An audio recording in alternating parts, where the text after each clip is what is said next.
Welcome, and for this meeting of the Nanaimo Historical Society, we're on location in the Cowichan Valley. Specifically, we're off of Payne Road, a dead-end road, and also the site of a former sawmill, Hillcrest Sawmill, that existed here until 1942, and just below us is an extension of the ENN line that goes through to Yubo when it operated, and I believe ended at Kissinger. And meeting with us today is Neil Dirom. We're at the Old Hillcrest Chinese Cemetery, and Neil is a longtime resident of the Cowichan Valley and a sawmill researcher himself, and I believe that he came across the Hillcrest Cemetery doing his research on the aforementioned Hillcrest sawmill behind us, and took upon himself and with others to steward this cemetery that has been abandoned since 1968. Neil, would you? Well, welcome to Old Hillcrest Chinese Cemetery. I mean, I appreciate you taking the time to come here because this is a very special place for me. I started working on this strictly by accident. I'm doing research on sawmills on Vancouver Island from the Hillcrest Lumber Company up to current, and meeting with a number of people that worked at these mills here, and this is after coffee one day, and they said, well, have you been to the Chinese cemetery? I said, well, I didn't even know there was one. I said, because I grew up here. I'm a Duncan boy. I remember the mill, but I don't remember the Chinese cemetery. So they said, you better go out there and take a look. So I came out here, and I was just amazed what was here and how disrepair it was. You see the broom that's around here. Well, a lot of it was where the headstones are today. So we decided that a number of us decided that, hey, this is important. These people here that are buried here, number one, they're sawmill people, which I really appreciated their contribution, and that we need to clean this up. And so there's a number of us that started the initiative, and that's over 10 years now, that we came in and started taking all the broom out, started maintaining it the best we can at this point, and we've documented everybody that's buried here, and it's been an interesting experience. And I've got a number of people involved with this, and a number of people have come back and visit their grandparents that are buried here, which makes it a little bit more of a plus. Thanks, Neil. And I am a little surprised that you hadn't known about the cemetery, having grown up here. Well, I mean, that's I can understand that too. I went to Cowichan High School, graduated in '58 and went to university, and then got involved with the forest industry in Port Alberni. So I left in '58 and came back in '95. So okay. there was a whole span. And I remember the Hillcrest Mill out here, but I left in '58, and this was then became an active cemetery at that time.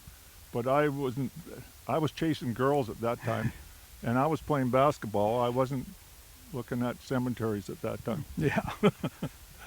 I shouldn't tell my wife that, so. No, maybe we'll edit that out then. Okay, but you should add that you ended your career at the Yubo Sawmill. You saw it to the end. Yeah, I was manager in Alberni to start with until '91, and then I did some consulting work and other initiatives with McMillan Bladell, and then I came here when at Yubo, that is, when Claire Stoney passed away, and they needed the manager for the mill. So in '95, I was manager there until unfortunately it shut down in 2001. Mm-hmm. And that actually the first person that's buried here is a person from Yubo that got killed in a logging accident, or a log accident at the mill. So the first person, unfortunately, was a Yubo man here. Okay, Neil, well, tell us about the interments and Are they primarily from around Lake Cowichan Lake? To my They were Lake Cowichan? yeah, basically the interments here are im- actually of the 100. There's 127 known that we buried here. 3 have been exhumed and relocated elsewhere, but of that 101 to 102 are loggers or sawmill people. The rest are either gardeners, or they're worked in a restaurant, or one's an accountant, one's a teacher, but they are basically local people. I think there's a couple that came from Shawnigan, they worked at Shawnigan, but they're basically local people here. Yeah. Now, at its inception, it's on donated land It's from on the. Yeah, the big mill that we can't see from because the view's this way, but it was the Hillcrest Lumber Company that was right here. Hillcrest, Carlton Stone, who was in town, Duncan, had a mill, small there by Fairbridge, saw this opportunity here, so he moved here and expanded and enlarged the mill here, and it was a large mill. It had the gang mill, and it was built in 1917, and as you said, closed in 42. And there was a lot of innovation was done at this mill. A lot of people. Now, he was a very civic-minded fellow and a devout Anglican, I believe. The Stone family, I forget whether there's 4 brothers and 1 daughter, and they today are still a major player in the Cowichan Valley district, the Stone family.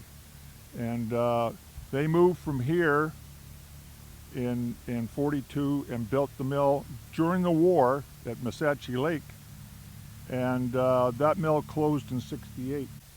Well, we were talking about Massachi Lake, and we're talking about the Hillcrest Lumber Company.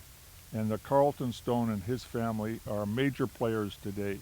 And every year, except for this COVID period, the Hillcrest Lumber Company has an annual gathering in the spring at Massachi Lake. And I tend to go to it. I'd go to it, and because there's a lot of players there that I know. I grew up with some of them. And when that mill closed in 68, a number of them moved over to Yubo and worked at Yubo. And then also some of them moved over to Honeymoon Bay, which was Western Forest. When that mill closed in 81, they also moved over to Yubo. So there's a lot of people there that I know, but the Hillcrest and the Stone family are just like that. And all the family there that survived are living today, and grandkids go to that gathering. And it's unbelievable. It's the only one I know of on Vancouver Island. Yeah. And I think it was groundbreaking at the time because he built it to be a community, not just a camp. Yep. And I think he added a community hall and a church, as well as sewers and. Why here? I mean, it was also he had the temple, and I mean we had the Chinese community that was in the back over here. So this was and there's the Japanese were here. They were mainly fallers, except when the war, there's a number, and that was a big negative for Hillcrest and the Stone family, because a number of the loggers all of a sudden gone. They're in the interior. Okay, it was a major blow. Yeah.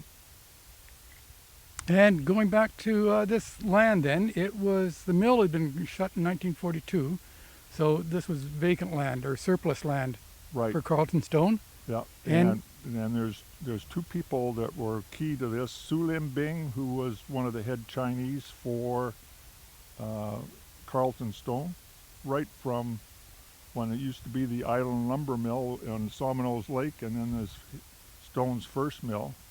Su Lim Bing was the head Chinese for that mill as well. And so he was instrumental, along with Wasing Chow, who was one of the business people in town here, at Chow's store and that. And him and Su Lim Bing approached Carlton Stone to donate this cemetery area here for the people, mainly the single people that were here, although most of them were married, in order for a place for them to lie when they pass away. Okay, let's talk more about these single workers. These some of them were, you could call, married bachelors, because they were married in China and they had their homes and families there, but they spent their That's right. they lived, worked, and died here. Right, and a number of them, in their dying, in their last years, were, Duncan used to have a Chinatown, and right above Chow's store, and right above Su Lin Bing's restaurant, there was sort of a big bunkhouse room up there, and a lot of the single bachelors were living there, and when they passed away, and then this was the resting place for them. And some of them couldn't afford to go back. The ones that had their family back there, the money was sent back to they're mainly Canton province people. They're Hong Kong and Canton province. That's where they come from. Where did local burials take place prior to 1945? If you go to the Mountain View Cemetery there on Somnos Road, you'll see an old section, and I've documented all the Chinese that are there too as well, and got their death certificates. Yeah.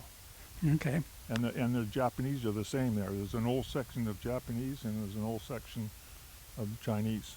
All right. And then after this, which is an interesting story, why did they stop burying here? Is it was perceived, because you got to remember, it was broom all over the place. And part of if you wanted to bury your descendant here, you weren't going to come and bury it in a place where there's broom all over the place. So they stopped here and started at Mountain View Cemetery, the main cemetery. And there's also a claim that the broom would scratch the hearse when they came in, and that was not the truth. It was basically, it was not a nice place to put your, the family member in the place where there's broom. Yeah. Yeah. So now Mountain View became desegregated around. Oh, 1960? It's always been desegregated. There was the old section. Yeah.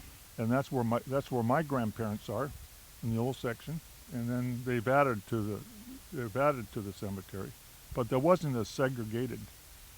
It wasn't like, it happens to be that there's an old section for Chinese, but it wasn't. I don't think it was. Hey, this is because there's some mixed Anglo-Saxons in there too. So I'm not sure that was the Methodist church at the time. So I'm not sure. That's a good question. I don't know. I don't think it was segregated at the time. It just happened to be that became on the old town.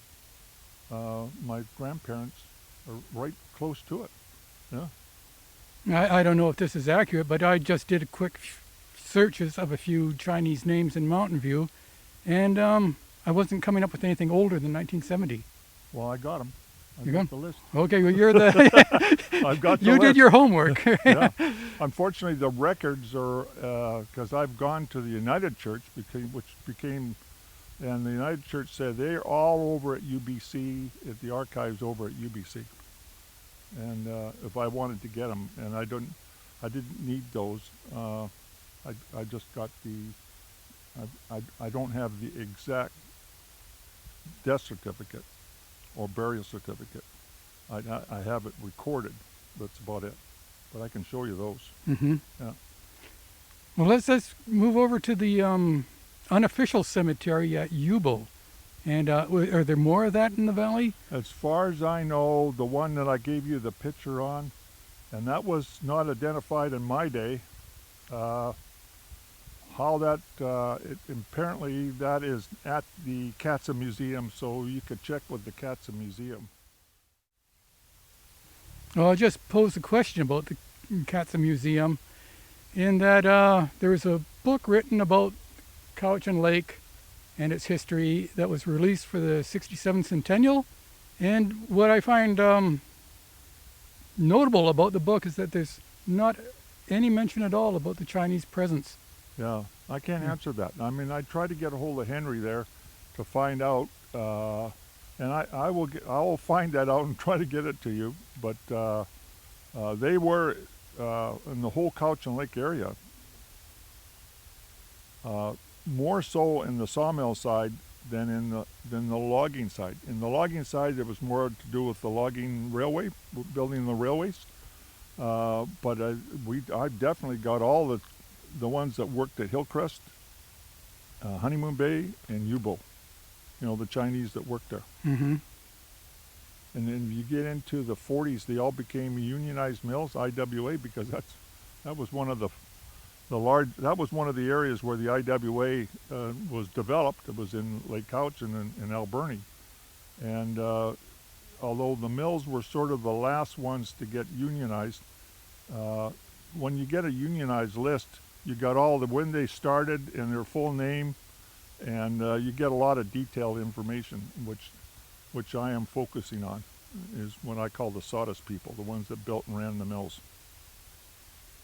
And I think a lot of the racism and segregation lifted around 1947, because prior to 1947, family reunification wasn't permitted. Right, That's why they were bachelors here sending Right. their money home. right. No, I think that actually, then you get into the East Indian, which is just a few miles down the road here, Paldy. Mm-hmm. There's a large community there where all the races kind of work together. That's Okay? right. Yeah. It was, and they did here too. And the same at Massachi Lake, and the same at Yubo.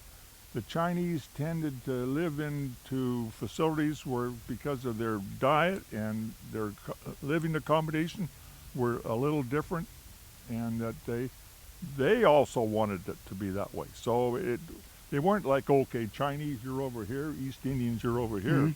Part of them was their culture and where they wanted to.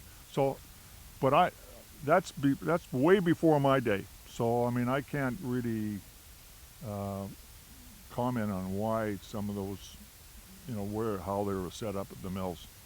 It just, I knew, when you're talking to Willie and talking to Alex Chan, and that's sort of how they, their diet, how they lived, and it was completely different. Well, we know our first interment here, he was killed at Yubo Mill. Well, on and the that log was a log jam, and that could have been just as easy an Anglo-Saxon or a Swede. Mm-hmm. It wasn't because he was Chinese, It just happened to be he was the one. And a number of the interments are well on in years. Did they retire at 65, or did they work until their last days? Most of them, when Massachi Lake closed down in '68 and Honeymoon Bay closed down in '81, it was most of those senior guys were they were living in town living up in Su Lim Bing's accommodation, and I'm talking about the single men and that single bachelors. Mm-hmm. And that some of them, I'm not sure, some of them worked worked for gardening.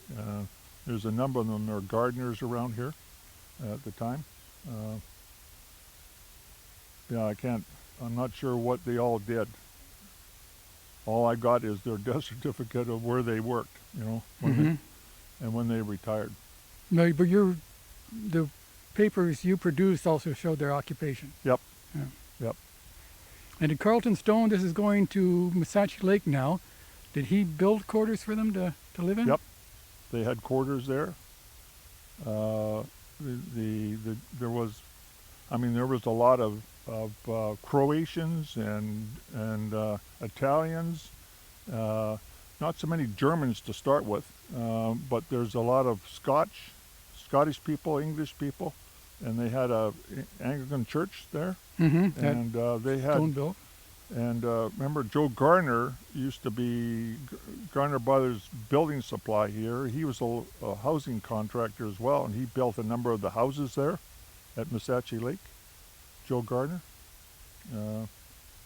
No, there was a lot of accommodations there. Again, there was a bunkhouse there for the Chinese. Mm-hmm. Yeah. Well, the Sioux Set Q, I don't know how you pronounce that. He died in '67, but he worked at the planer mill at Missachi Lake.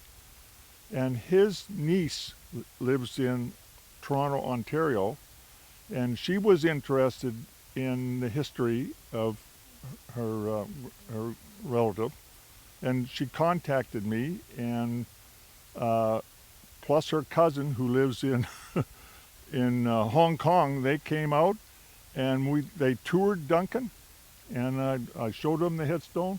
We took him to Missachi Lake to where he worked, and then I also made arrangements there for one of the guys that worked at Missachi Lake, Tommy Moo, to talk to her in Toronto, which she did, and they developed communication there. They talked for hours, actually. And also, Mr. Sioux had a cousin in California, which Tommy Moo knew all about. So they've developed communication, and that was a positive. Well, what's known about Sioux Set He was biographically? All I know that he's worked at the planer mill. Uh-huh. Yeah. And he was a bachelor of... No, he was No? married. Oh, He was married. and where did his wife get buried? Is she Well, I here? have no idea. Oh. I have to get the death Okay. certificate to find out what happened there. Were they reunified? Did his wife... He actually came over from the Camber. There was a Camber River Mills over in the mainland, Hmm?